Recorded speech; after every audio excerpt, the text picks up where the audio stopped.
ಧರ್ಮಪಾಲರಿಗೆ 70 ವರ್ಷ ವಯಸ್ಸಾಗಿತ್ತು.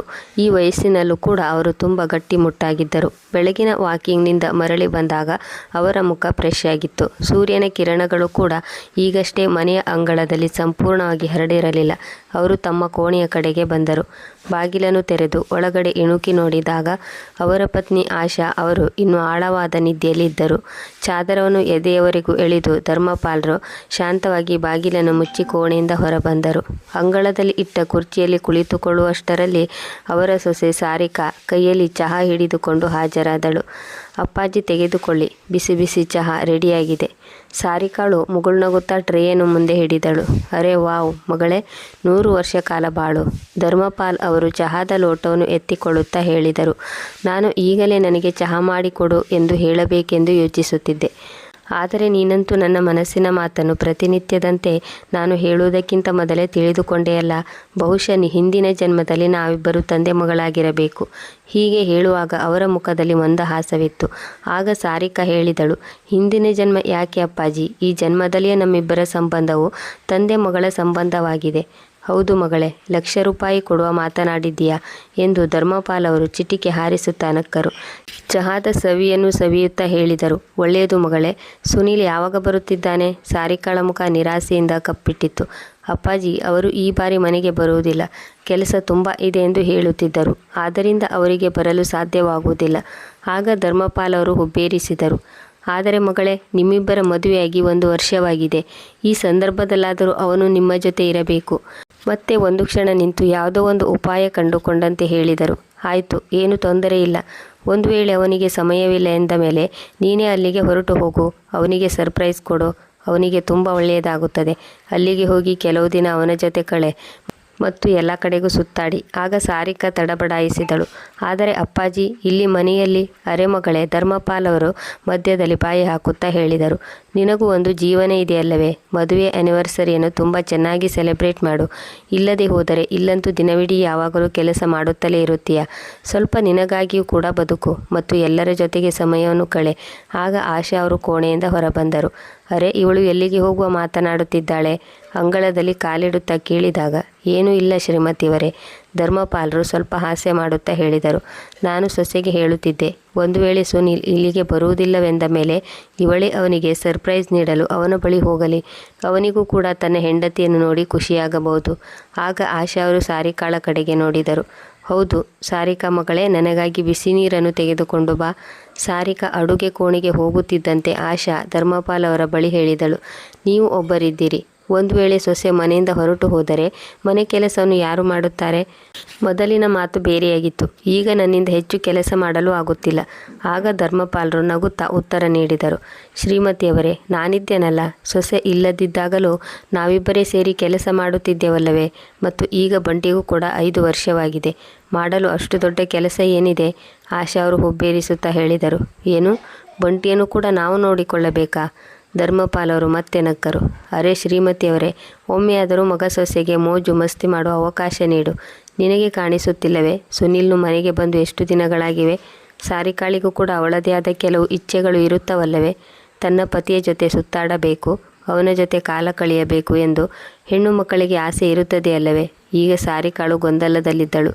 ಒಂದು ಕಡೆ ಸಾರಿಕಾಳಿಗೆ ತನ್ನ ಪತಿ ಸುನೀಲ್ನ ಬಳಿ ಹೋಗುವ ಖುಷಿಯಿತ್ತು. ಅವಳ ಪತಿಯು ಬೆಂಗಳೂರಿನ ಬಿಡುವಿಲ್ಲದ ಜೀವನದಲ್ಲಿ ತನ್ನ ಕೆಲಸದಲ್ಲಿಯೇ ಮುಳುಗಿ ಹೋಗಿದ್ದನು. ಮತ್ತೊಂದು ಕಡೆ ಮನೆಯ ಜವಾಬ್ದಾರಿಯು ಅವಳನ್ನು ತಡೆ ಹಿಡಿದಿತ್ತು. ಸಾರಿಕಾಳಿಗೂ ಗೊತ್ತಿತ್ತು, ಅವಳು ಮನೆಯಲ್ಲಿ ಇಲ್ಲದೆ ಹೋದರೆ ಅವಳ ಅತ್ತೆ ಆಶಾ ಅವರಿಗೆ ಮನೆಯನ್ನು ಸಂಭಾಳಿಸಲು ಕಷ್ಟವಾಗಬಹುದು. ಅಡುಗೆ ಮನೆಯಿಂದ ಹಿಡಿದು ಬಂಟಿಯನ್ನು ನೋಡಿಕೊಳ್ಳುವವರೆಗೂ ಎಲ್ಲ ಜವಾಬ್ದಾರಿಯು ಆಶಾ ಅವರ ಮೇಲೆ ಬೀಳುವುದು. ಇದನ್ನೇ ಯೋಚಿಸಿ ಅವಳು ಬೆಂಗಳೂರಿಗೆ ಹೋಗಲು ನಿರಾಕರಿಸಿದಳು. ಅಪ್ಪಾಜಿ, ನೀವು ಹೇಳುವುದು ಸರಿ. ಆದರೆ ಇಷ್ಟೆಲ್ಲ ಕೆಲಸವನ್ನು ಅಮ್ಮ ಒಬ್ಬಳೇ ಮಾಡಲು ಸಾಧ್ಯವೇ? ಆಗ ಧರ್ಮಪಾಲ್ ಅವರು ಕುರ್ಚಿಯಲ್ಲಿ ಕುಳಿತು ಚಹಾದ ಕೊನೆಯ ಗುಟುಕನ್ನು ಕುಡಿಯುತ್ತಾ ಮುಗುಳ್ನಗುತ್ತಾ ಹೇಳಿದರು. ಅರೆ ಮಗಳೇ, ನೀನು ವರ್ಷಪೂರ್ತಿ ಅಲ್ಲಿಯೇ ಇರುತ್ತೀಯೇನು? 1 ವಾರ 10 ದಿನಗಳ ಮಟ್ಟಿಗೆ ಏನು ವ್ಯತ್ಯಾಸವಾಗುತ್ತದೆ? ಮತ್ತು ನಾನು ಕೂಡ ಮನೆಯಲ್ಲಿ ಇದ್ದೇನೆ. ನಿನ್ನ ಅತ್ತೆಗೆ ವಯಸ್ಸಾದರೆ ಏನಾಯಿತು? 2 ಚಪಾತಿಯನ್ನು ಅವಳಿಂದ ಮಾಡಲು ಸಾಧ್ಯವಿಲ್ಲವೇ? ಅಪ್ಪಾಜಿ, ನೀವೊಬ್ಬರು. ಆಗ ಸಾರಿಕಾ ನಗುತ್ತಾ ಹೇಳಿದಳು. ಈಗ ಅವಳ ಮನಸ್ಸು ಬೆಂಗಳೂರಿಗೆ ಹೋಗಲು ಸಂಪೂರ್ಣವಾಗಿ ತಯಾರಿರಲಿಲ್ಲ. ಧರ್ಮಪಾಲರು ಅವಳ ಮನದಾಳದ ಮಾತನ್ನು ಅರಿತುಕೊಂಡರು. ಅವರಿಗೆ ಗೊತ್ತಾಗಿತ್ತು, ಸಾರಿಕಾಳಿಗೆ ಸುನೀಲ್ನ ಬಳಿ ಹೋಗುವ ಮನಸ್ಸಿದೆ. ಆದರೆ ಮನೆಯ ಜವಾಬ್ದಾರಿಯು ಅವಳನ್ನು ತಡೆಯುತ್ತಿದೆ. ಅವರ ಮಗ ಸುನಿಲ್ ಈ ಮೊದಲು ಇದೇ ಪಟ್ಟಣದಲ್ಲಿ ನೌಕರಿ ಮಾಡುತ್ತಿದ್ದನು. ಆ ಸಮಯದಲ್ಲಿ ಸಂಬಳವೂ ಕೂಡ ಅತಿ ಕಡಿಮೆ ಇತ್ತು. ಆದರೆ ಪರಿವಾರದ ಜೊತೆಗೆ ಇದ್ದನು. ಮದುವೆಯಾದ 1 ವರ್ಷದ ನಂತರವೇ ಅವನ ನೌಕರಿಯಲ್ಲಿ ಅವನಿಗೆ ಪ್ರಮೋಷನ್ ದೊರೆತಿತ್ತು. ಜೊತೆಯಲ್ಲಿ ಬೆಂಗಳೂರಿಗೆ ವರ್ಗಾವಣೆಯೂ ಕೂಡ ಆಯಿತು. ಇದಾದ ಮೇಲೆ ಸುನಿಲ್ ಬೆಂಗಳೂರಿಗೆ ಹೊರಟು ಹೋದನು. ಆ ಸಮಯದಲ್ಲಿ ಸಾರಿಕಾಳು ಗರ್ಭವತಿಯಾಗಿದ್ದಳು. ಸುನಿಲ್ನು ಸಾರಿಕಾಳನ್ನು ಮನೆಯಲ್ಲಿಯೇ ತಂದೆ ತಾಯಿಗಳ ಬಳಿ ಬಿಟ್ಟು ಹೋದನು. ಏಕೆಂದರೆ ಗರ್ಭವತಿಯಾದ ಸಾರಿಕಾಳನ್ನು ಅಮ್ಮನು ಚೆನ್ನಾಗಿ ನೋಡಿಕೊಳ್ಳಲಿ ಎಂದು ಅವನು ಹಾಗೆ ಮಾಡಿದನು. ಆನಂತರ ಬಂಟಿಯ ಜನನವಾಯಿತು. ಅವನನ್ನು ಸಂಭಾಳಿಸುವುದರಲ್ಲೇ ದಿನ ಕಳೆಯತೊಡಗಿತು. ನಿಧಾನವಾಗಿ ಸಾರಿಕಾಳ ಜಗತ್ತು ಈ ಮನೆಗಷ್ಟೇ ಸೀಮಿತವಾಯಿತು. ಇಡೀ ಮನೆಯ ಜವಾಬ್ದಾರಿಯು ಅವಳ ಹೆಗಲಿಗೆ ಬಿದ್ದಿತು. ಅವಳು ಈಗ ಎಲ್ಲವನ್ನು ಸಂಭಾಳಿಸುತ್ತಾ ಹೋದಳು. ಸುನಿಲ್ ಬೆಂಗಳೂರಿನಲ್ಲಿ ಚೆನ್ನಾಗಿ ಸಂಪಾದನೆ ಮಾಡುತ್ತಿದ್ದನು. ಪ್ರತಿ ತಿಂಗಳು ತನ್ನ ಸಂಬಳದ ಸ್ವಲ್ಪ ಭಾಗವನ್ನು ಮನೆಗೆ ಕಳಿಸುತ್ತಿದ್ದನು. ಸಾರಿಕಾ ಅದರಿಂದ ಮನೆಯನ್ನು ಸಂಭಾಳಿಸುತ್ತಿದ್ದಳು. ಈ ಮಧ್ಯದಲ್ಲಿ ಪ್ರತಿ 10-12 ದಿನಗಳಿಗೊಮ್ಮೆ ಸುನಿಲ್ನು ಮನೆಗೆ ಬರುತ್ತಿದ್ದನು. ಸಾರಿಕಾಳನ್ನು ಬಿಟ್ಟು ಅವನಿಗೆ ಅಲ್ಲಿರಲು ಮನಸ್ಸಾಗುತ್ತಿರಲಿಲ್ಲ. ಆದರೆ ಅವನ ಕೆಲಸದ ಭಾರವು ಹೆಚ್ಚಾಗುತ್ತಿದ್ದಂತೆ ಮನೆಗೆ ಬರುವುದು ಕೂಡ ಕಡಿಮೆಯಾಗುತ್ತಾ ಸಾಗಿತ್ತು. ಈಗಂತೂ 3-4 ತಿಂಗಳಿಗೊಮ್ಮೆ ಮನೆಗೆ ಮರಳಿ ಬರುತ್ತಿದ್ದನು. ಎಲ್ಲರೊಂದಿಗೂ ಅರ್ಧಂಬರ್ಧ ಭೇಟಿ ಮಾಡಿ ಅರ್ಧಂಬರ್ಧ ಮಾತನಾಡಿ ಮತ್ತೆ ತರಾತುರಿಯಲ್ಲಿ ಟ್ರೈನ್ ಹಿಡಿಯುತ್ತಿದ್ದನು. ಧರ್ಮಪಾಲ್ ಅವರು ಸಾರಿಕಾಳ ಕಣ್ಣುಗಳಲ್ಲಿ ಈ ಉದಾಸೀನತೆಯನ್ನು ನೋಡಿದ್ದರು. ಮುಂದೇನಾಯಿತು ಎಂದರೆ ಸಾರಿಕಾ ಬೇಡ ಎಂದರೂ ಧರ್ಮಪಾಲ್ ಅವರು ಟ್ರೈನ್ ಟಿಕೆಟ್ ಬುಕ್ ಮಾಡಿದರು. ಸಾರಿಕಾಳಿಗೆ ಇದು ತಿಳಿಯುತ್ತಿದ್ದಂತೆ ಅವಳು ಕಕ್ಕಾಬಿಕ್ಕಿಯಾದಳು. ಮಗಳೇ, ಅಲ್ಲಿಗೆ ಹೋಗಲು ನಿನ್ನ ಮನಸ್ಸು ತುಡಿಯುತ್ತಿದೆ ಎಂದು ನನಗೆ ಗೊತ್ತಿದೆ. ನೀನು ಸುನಿಲ್ನಿಗೆ ಅವನ ಬಳಿಗೆ ಹೋಗಿ ಸರ್ಪ್ರೈಸ್ ನೀಡಿದರೆ ಅವನ ಖುಷಿಗೆ ಪಾರವೇ ಇರುವುದಿಲ್ಲ. ಮತ್ತು ನಿನ್ನನ್ನು ಬಿಟ್ಟು ಬೇರೆ ಯಾರು ಈ ಮನೆಯನ್ನು ಸಂಭಾಳಿಸಲು ಸಾಧ್ಯವಿಲ್ಲ ಎಂಬುದರ ಬಗ್ಗೆ ಯೋಚಿಸಬೇಡ. ಬಂಟಿಯನ್ನು ನಾನು ಸಂಭಾಳಿಸುತ್ತೇನೆ ಮತ್ತು ನಿನ್ನ ಅತ್ತೆಯನ್ನು ಕೂಡ ಚೆನ್ನಾಗಿ ನೋಡಿಕೊಳ್ಳುತ್ತೇನೆ ಎಂದು ನಗುತ್ತಾ ಹೇಳಿದರು. ಸಾರಿಕಾಳ ಮನಸ್ಸಿಗೆ ಈಗ ಖುಷಿಯಿಂದ ಕಚಗುಳಿ ಇಟ್ಟಂತಾಯಿತು. ಅವಳು ಅಡುಗೆ ಕೋಣೆಯಲ್ಲಿ ಸುನಿಲ್ನಿಗಾಗಿ ತುಪ್ಪದ ಸಿಹಿ ಪದಾರ್ಥವನ್ನು ಮಾಡುತ್ತಿದ್ದಳು. ಮತ್ತೊಂದು ಕಡೆ ಮಟರ್ ಫ್ರೈ ಮಾಡುತ್ತಿದ್ದಳು. ಮತ್ತೊಂದು ಕಡೆ ಯೋಚಿಸುತ್ತಿದ್ದಳು, ಸುನಿಲ್ ನನ್ನನ್ನು ನೋಡಿ ಎಷ್ಟೊಂದು ಖುಷಿಯಾಗಬಹುದು ಎಂದು ಅವಳ ಕಣ್ಣಿನಲ್ಲಿ ಒಂದು ಹೊಳಪಿತ್ತು. ತಮಗೆ ಇಷ್ಟವಾದ ವಸ್ತುಗಳನ್ನು ಪಡೆದುಕೊಳ್ಳಲು ಹೇಗೆ ಖುಷಿಯಿಂದ ತೇಲಾಡುತ್ತಾರೋ ಅವಳು ಅಷ್ಟೊಂದು ಖುಷಿಯಾಗಿದ್ದಳು. ಅವಳು ತನ್ನ ಬ್ಯಾಗ್ನಲ್ಲಿ ಸುನಿಲ್ನಿಗೆ ಇಷ್ಟವಾದ ಗುಲಾಬಿ ಬಣ್ಣದ ಸೀರೆಯನ್ನು ಇಟ್ಟುಕೊಳ್ಳಲು ಮರೆಯಲಿಲ್ಲ. ಕೊನೆಗೆ ಸಾರಿಕಾಳು ಟ್ರೈನ್ ಹತ್ತುವ ದಿನವೂ ಕೂಡ ಹತ್ತಿರ ಬಂದಿತ್ತು. ಧರ್ಮಪಾಲ್ ಅವರು ಸೊಸೆಯನ್ನು ರೈಲ್ವೆ ಸ್ಟೇಷನ್ಗೆ ಬಿಡಲು ಹೋದರು. ಸ್ಟೇಷನ್ನಲ್ಲಿರುವ ರಶ್, ಟ್ರೈನ್ನ ಸೀಟಿಯ ಶಬ್ದ ಮತ್ತು ಚಹಾ ಮಾರುವವರ ಮಾರಾಟದ ಕೂಗು ಇವುಗಳ ಮಧ್ಯದಲ್ಲಿ ಧರ್ಮಪಾಲ್ ಅವರು ಸೊಸೆಗೆ ಪದೇ ಪದೇ ಎಚ್ಚರಿಕೆಯಿಂದ ಇರುವಂತೆ ಹೇಳುತ್ತಿದ್ದರು. ಮಗಳೇ, ತುಂಬ ಹುಷಾರಾಗಿ ಹೋಗಿ ತಲುಪುತ್ತಿದ್ದಂತೆ ಫೋನ್ ಮಾಡು. ಹಾಂ, ಮತ್ತೊಂದು ವಿಷಯ, ನಮ್ಮನ್ನು ಭೇಟಿಯಾಗಲು ಬೇಗ ಮನೆಗೆ ಬರುವಂತೆ ಸುನಿಲ್ನಿಗೆ ಹೇಳು. ಇಲ್ಲವಾದರೆ ನಾನು ಕೋಪಗೊಳ್ಳುತ್ತೇನೆ. ಅವರ ಧ್ವನಿಯಲ್ಲಿ ಕಠೋರತೆ ಇತ್ತು, ಆದರೆ ಮುಖವು ಸ್ನೇಹದಿಂದ ಕೂಡಿತು. ಆಗ ಸಾರಿಕಾಳು ನಗುತ್ತಾ ಹೇಳಿದಳು, ಅರೆ ಅಪ್ಪಾಜಿ, ನೀವೇನು ಚಿಂತೆ ಮಾಡಬೇಡಿ, ನಾನು ಎಲ್ಲವನ್ನು ನೋಡಿಕೊಳ್ಳುತ್ತೇನೆ. ಆಗ ಧರ್ಮಪಾಲ್ ಅವರು ನಕ್ಕರು. ಆದರೆ ಅವರ ಮನಸ್ಸಿನಲ್ಲಿ ಒಂದು ವಿಧವಾದ ಚಿಂತೆ ಮೂಡಿತ್ತು. ಅವರೇ ಸಾರಿಕಾಳನ್ನು ಸುನಿಲ್ನ ಬಳಿ ಕಳುಹಿಸಿಕೊಡಲು ನಿರ್ಧರಿಸಿದ್ದರು. ಈಗ ಅವಳು ಹೋಗುತ್ತಿರುವಾಗ ಅವರ ಮನಸ್ಸಿನಲ್ಲಿ ಒಂದು ಚಿಂತೆ ಕಾಡತೊಡಗಿತ್ತು. ಸಾರಿಕಾ ಸುರಕ್ಷಿತವಾಗಿ ಅಲ್ಲಿಗೆ ಹೋಗಿ ತಲುಪಿದರೆ ಸಾಕು. ಟ್ರೈನ್ ಸೀಟಿ ಊದುತ್ತಿದ್ದಂತೆ ಸಾರಿಕಾಳು ಕಿಟಕಿಯಿಂದ ಕೈ ಹೊರಹಾಕಿ ಟಾಟಾ ಹೇಳಿದಳು. ಧರ್ಮಪಾಲ್ ಅವರು ಕೂಡ ಇದಕ್ಕೆ ಉತ್ತರವಾಗಿ ಕೈ ಆಡಿಸುತ್ತಾ ಬೀಳ್ಕೊಟ್ಟರು. ಟ್ರೈನ್ ನಿಧಾನವಾಗಿ ವೇಗವನ್ನು ಪಡೆದುಕೊಂಡಿತ್ತು. ಕಿಟಕಿಯಿಂದ ಹೊರಗಡೆ ಓಡಿ ಹೋಗುತ್ತಿರುವ ಮರಗಳನ್ನು ನೋಡಿ ಸಾರಿಕಾಳ ಮುಖದಲ್ಲಿ ಒಂದು ಕೋಮಲವಾದ ನಗು ಮೂಡಿತ್ತು. ತುಂಬ ಜನ ಜಂಗುಳಿಂದ ಕೂಡಿರುವ, ಕಿರುಚಾಡುತ್ತಿರುವ, ಧೂಳಿನಿಂದ ಕೂಡಿದ ಈ ಯಾತ್ರೆಯಲ್ಲಿ ತನ್ನ ಪತಿಯನ್ನು ಭೇಟಿಯಾಗುವ ಉತ್ಸಾಹದಲ್ಲಿ ಅವಳಿಗೆ ಒಂದು ರೀತಿಯ ನೆಮ್ಮದಿ ದೊರೆಯಿತು. ಅವಳ ಬೆರಳುಗಳು ಕತ್ತಿನಲ್ಲಿದ್ದ ಮಂಗಳಸೂತ್ರದೊಂದಿಗೆ ಆಡತೊಡಗಿದವು ಮತ್ತು ಕಣ್ಣುಗಳಲ್ಲಿ ಕಳೆದು ಹೋದ ಕ್ಷಣಗಳು ನೆನಪಾದವು. ಮದುವೆಯಾದ ಮಾರನೇ ವರ್ಷವೇ ಮದುವೆ ಆ್ಯನಿವರ್ಸರಿಗಾಗಿ ಹೇಗೆ ಆಕಸ್ಮಿಕವಾಗಿ ಆಫೀಸ್ನಿಂದ ರಜೆಯನ್ನು ತೆಗೆದುಕೊಂಡಿದ್ದರು ಮತ್ತು ಮನೆಗೆ ಓಡೋಡಿ ಬಂದು ಹೇಳಿದ್ದರು, ನಾಳೆ ಹೊರಗಡೆ ಹೋಗಿ ಊಟ ಮಾಡೋಣ. ಇಂದು ನಮ್ಮಿಬ್ಬರಿಗಾಗಿ ಅಡುಗೆಯನ್ನು ಮಾಡಬೇಡ. ಇಂದು ನಾನು ಮತ್ತು ನೀನು ಇಬ್ಬರೇ. ಸಾರಿಕಾ ಇದನ್ನು ನೆನಪು ಮಾಡಿಕೊಂಡು ಮೃದುವಾಗಿ ನಕ್ಕಳು. ಆ ಕ್ಷಣವು ಅವಳಿಗೆ ತನ್ನ ಕಣ್ಣ ಮುಂದೆ ಬಂದಂತಾಯಿತು. ಮತ್ತೆ ಇನ್ನೊಂದು ದೃಶ್ಯ ಅವಳ ಕಣ್ಣ ಮುಂದೆ ಬಂದಿತ್ತು. ಬೆಳಿಗ್ಗೆ ಆಫೀಸ್ಗೆ ಹೋಗುವಾಗ ಹಿಂದಿನಿಂದ ಬಂದು ಆಕಸ್ಮಿಕವಾಗಿ ಅಪ್ಪಿಕೊಂಡಿದ್ದರು.